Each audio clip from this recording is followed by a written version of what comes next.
Su historia es muy significativa, ella es un ejemplo para aquellas personas que a lo largo de su vida deben atravesar una situación difícil y eso las lleva a reconstruir todo su proyecto de futuro.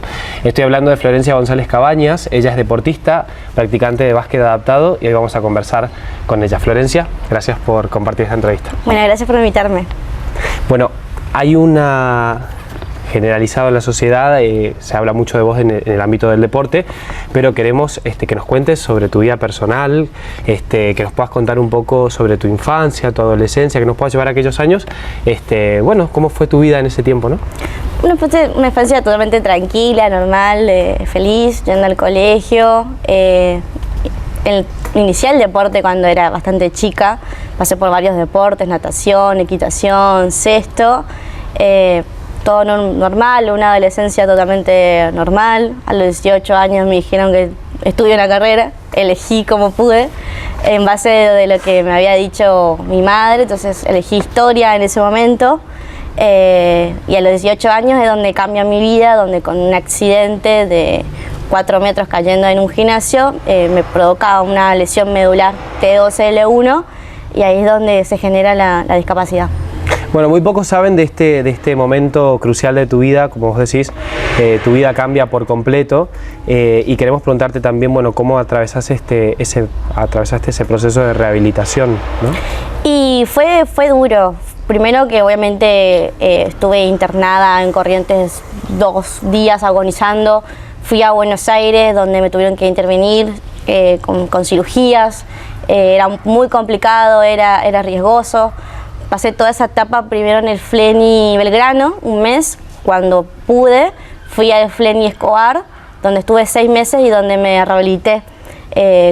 Volví a como surgir de nuevo porque era una nueva manera de moverme con la silla de ruedas, tenía que aprender a vestirme de nuevo, a bañarme de nuevo, a pasarme de la cama a la silla, de la silla a un asiento, por ejemplo, del gimnasio, y era todo un proceso nuevo realmente de entender quién era esa persona, porque es como que había nacido otra persona. También porque en la propia dificultad uno creo que muestra algo, una fuerza interior que uno realmente no sabe que tiene y en los momentos complicados de la vida aparece. Ahí también seguramente hubieron personas que fueron tu sostén, ¿no? Tanto en la parte física pero también espiritual cuando fuiste atravesando este proceso, ¿no? Y mi familia, obviamente que estuvo ahí, mis padres, mis hermanos, los amigos, fueron como un cable a tierra de lo que... Y a la vez entender que ellos pasaban su propio duelo porque la Flor que conocían se había ido y había una nueva Flor que tenía otras necesidades y había otras cosas de entender de su nuevo mundo, que el mundo de la discapacidad. En esa línea de la discapacidad y de la inclusión, sos ejemplo para muchas personas también que decía recién en la introducción, bueno, reconstruyen su proyecto de vida a partir de una situación difícil. Sí. Y particularmente de manera personal te nombrás seguidos a vos, usás una palabra puntual, se escucha mucho en otros ámbitos de la sociedad hablar de discapacitados, de personas especiales, sí, y otras alusiones, ¿no? ¿Vos sí, cómo te referís a las personas con discapacidad? Y como lo que son, personas con discapacidad, el término persona es importante que esté adelante porque estamos hablando siempre de una persona que tiene algo en especial que es la discapacidad. Si hablamos solamente de discapacitado, estamos hablando solamente de la discapacidad, es como que la discapacidad viene antes que la persona. Por eso me gusta hablar de persona. Y me gusta hablar con el término discapacidad porque a veces se le quiere disfrazar con capacidades diferentes o capacidades especiales. A mí me gusta hablar con los términos que son y es la discapacidad. Yo soy Flor, tengo una discapacidad física, juego al básquet y creo que hablar con los términos hacen que correctos, hace que primero que las personas entiendan quién soy y más que nada dar un mensaje de está bueno que hablemos de discapacidad. En esa línea, bueno, te diferenciaste mucho en un tiempo largo con otros deportistas por llevar adelante dentro de esta línea de las personas con discapacidad y la inclusión una campaña muy concreta sobre la necesidad de las rampas, ¿no? Sí. Te pasó en muchas ocasiones en certámenes y demás de no poder contar con rampas y te topás a diario con esta situación. ¿Cómo te pusiste al frente de esta necesidad, ¿no? de construir rampas? Es que al no tener rampas, al no tener la accesibilidad, la ciudad te hace recordar que tenés una discapacidad. Porque si yo tuviese todo lo necesario para andar, por ejemplo, manejo mi auto, voy, qué sé yo, y hago mi vida diaria, en realidad soy como una persona más. No habría que hacer algo distinto. Ahora, el entorno me recuerda que soy diferente y que tengo una discapacidad y me deja fuera. O sea, si una ciudad no tiene rampas, es una ciudad que deja fuera a un montón de personas en silla de ruedas. Entonces, creo que esa es la necesidad de la rampa. Es un derecho y también es algo que nosotros necesitamos constantemente. Creo que es algo que va muy a mano con el tema de, bueno, hablemos de discapacidad, porque si hablemos de discapacidad podemos hablar de nuestras necesidades. El básquet te llevó por muchos lugares del mundo y fuiste a experimentar otras experiencias en cuanto a infraestructura. ¿Nos podrías contar eso un poco? Y bueno, tuve posibilidad de viajar a Nueva York, a Barcelona. Son lugares donde, primero, el transporte público es bueno y es bueno para todos. Y es accesible. Entonces yo no podía creer que podía ir a todos los lugares por mí misma. Y eso que tenía por ahí personas que me podían acompañar y demás, pero yo necesitaba asistencia como tal. En Nueva York también, las cosas que podía hacer, era como wow. Y realmente, puntualmente en Nueva York me pasó que la gente no le importaba. Sí, yo estaba en silla de ruedas, era como nada. Y acá sí se notaba una diferencia por ahí, en la calle sobre todo, es la mirada constante de silla de ruedas, es como, te puedes encontrar con varias cosas, o lástima, o la gente que te da un rosario, o la gente que te dice bien y no sabes por qué, o gente que te conoce del deporte y eso está bueno, pero llamas mucho la atención. En lugares como esos, donde una persona con silla de ruedas es una persona más, como que uno pasa desapercibido. Además del tema infraestructura, ¿en qué otros ámbitos crees que el Estado, la sociedad, tienen una deuda todavía muy grande con las personas con discapacidad? Y si tenemos que hablar de derechos, hay un montón de derechos que están adquiridos, pero no sé si la sociedad entera entiende que existe esa minoría y esa minoría necesita todavía aún más terreno que ganar. Estamos en un momento del mundo, de la sociedad, donde hay minorías que están tomando mucha fuerza, que lo celebro, y hoy no es lo mismo hablar de discapacidad que hace 10 años atrás. Eso ya es un montón. Es un montón, cuesta, es lento, pero hoy las cosas están cambiando. Y he hablado con gente más grande que tiene discapacidad.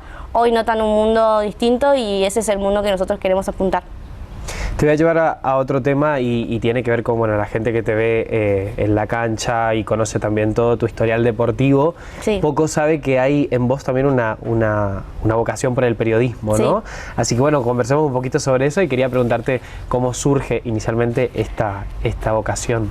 Y a raíz de todo este cambio de la discapacidad y demás, me resultó interesante que hubiese una persona con discapacidad hablando de discapacidad. Es algo que decís, bueno, es algo obvio, pero no es tan obvio cuando lo pensás a nivel medios. Dije, bueno, necesito tal vez estudiar algo que tenga relación con esto para poder hablar mejor, poder comunicar bien mis ideas, todo tiene que ver con eso. Y bueno, me gustó la idea y comencé a estudiar a manera de distancia. Por una cuestión de viajes y demás no podía cursar la materia, lo intenté, fracasé. También está bueno contar los fracasos. Claro. Pero bueno, volví a insistir en el estudio a modo de distancia y bueno, algún día cuando sea periodista, listo, tendré ese título más.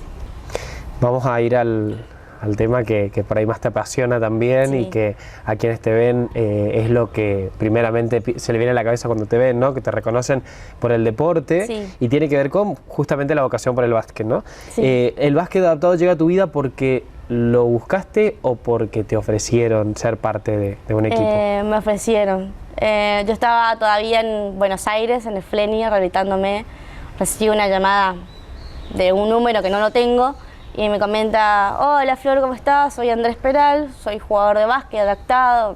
para mí eran palabras raras, básquet, adaptado, silla de rueda, no entendía nada. Y me cuenta que hay un equipo en Corrientes que es mixto, y por mis características, por mi lesión, que si quiero intentar el básquet porque sería una posible jugadora. Bueno, pasó la llamada, pasaron los meses, volví a Corrientes y me invitaron otra vez y fui a ver lo que es el básquet. Ahí me senté en una silla de ruedas por primera vez del básquet, una silla deportiva.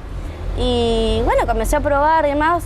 Y como siempre digo, para mí era una cosa que yo hacía los martes y jueves, de divertirme, de hablar con chicos, sobre todo hombres con discapacidad, y llenarme también de su experiencia y de su relato y las cosas que vivieron en sus vidas y que tuvieron que pasar con el tema de la silla de ruedas y la discapacidad, la sociedad, cuántas veces se le abrieron las puertas y no le abrieron las puertas. Y bueno, de a poquito fui jugando a los torneos hasta que llegué a la convocatoria de la selección, que fue otro giro inesperado. Y bueno, eso ya también es parte de la historia del básquet. ¿Cuándo vos te das cuenta de que ese era verdaderamente tu lugar y que el básquet adaptado de verdad te gustaba, no? Y me gustaba, pero no podía creer que se había puesto tan serio. Ya no era solamente ir los martes y jueves, no, había un compromiso.